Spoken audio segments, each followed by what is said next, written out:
Saan ka galing? Sa bahay po. Bahay lang, na-late ka pa? Sa Batang Quiapo, nalilate ka din?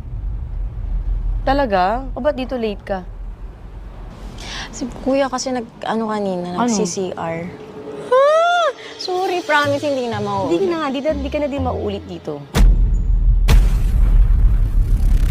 Kasi ayaw ko nalilate eh.